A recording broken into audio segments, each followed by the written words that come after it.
നമസ്കാരം. കേന്ദ്ര സർക്കാരിന്റെ 2025 മാർച്ചിലെ കണക്കനുസരിച്ച് ഏകദേശം 86 രാജ്യങ്ങളായി 10,000-ത്തിലധികം ഇന്ത്യക്കാരാണ് അവിടുത്തെ ജയിലുകളിൽ കഴിയുന്നത്. അതിൽ 49 പേര്, നിമിഷപ്രിയ ഉൾപ്പെടെ 49 പേര് വധശിക്ഷ പ്രതീക്ഷിച്ച് കഴിയുന്നവരുമാണ്. ഇതിൽ നിമിഷപ്രിയയ്ക്ക് മാത്രം എന്താണ് ഇത്ര പ്രാധാന്യം എന്നായിരിക്കും എല്ലാവരും ചിന്തിക്കുന്നത്. ഞാനും അത് തന്നെയാണ് ചിന്തിച്ചത്. അതിൽ നിന്നും എനിക്ക് മനസ്സിലാക്കാൻ സാധിച്ചത്, നിമിഷപ്രിയയുടെ വധശിക്ഷ ഏത് നിമിഷവും നടപ്പിലാക്കാം.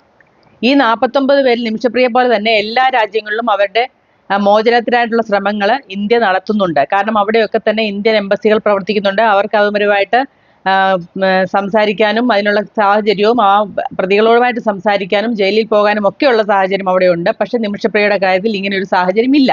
അത് തന്നെയുമല്ല, എത്രയും പെട്ടെന്ന് ഏത് നിമിഷവും നിമിഷപ്രിയയുടെ വധശിക്ഷ നടപ്പാക്കും എന്നതും മാധ്യമ ശ്രദ്ധ ഏറെ നേടിയ ഒരു വിഷയമായതുകൊണ്ടുമാണ് നിമിഷപ്രിയയ്ക്ക് മാത്രം ഇത്രയും ഒരു ആനുകൂല്യങ്ങൾ കിട്ടുന്നത് എന്നാണ് എനിക്ക് മനസ്സിലാക്കാൻ സാധിച്ചത്. അതായത് മറ്റ് 49 പേരുടെയും മോചനമായിട്ടുള്ള ചർച്ച ഇന്ത്യൻ എംബസികൾ നടത്തുന്നുണ്ട്, ഇന്ത്യയുടെ ഭാഗത്തുനിന്ന് ഉണ്ടാകുന്നുണ്ട്. പക്ഷെ അവിടെയൊന്നും ഇത്ര വേഗം ഒരു വധശിക്ഷയൊന്നും നടപ്പാക്കാറില്ല. അതുകൊണ്ടാണ് അവര് മാക്സിമം ശ്രമിക്കുന്നുണ്ട്. പക്ഷെ നിമിഷപ്രിയയുടെ കാര്യത്തിൽ അങ്ങനെയല്ല സംഭവം. ഏത് നിമിഷവും ഈ വധശിക്ഷ നടപ്പാക്കാം. അത് ചിലപ്പോൾ നമ്മൾ അറിയണമെന്ന് പോലുമില്ല. അതുകൊണ്ടാണ് ഇങ്ങനെയൊരു തിടുക്കം നിമിഷപ്രിയയുടെ കാര്യത്തിൽ മാത്രം സാധ്യമാകുന്നത്. നിങ്ങളുടെ അഭിപ്രായം എന്താണ്?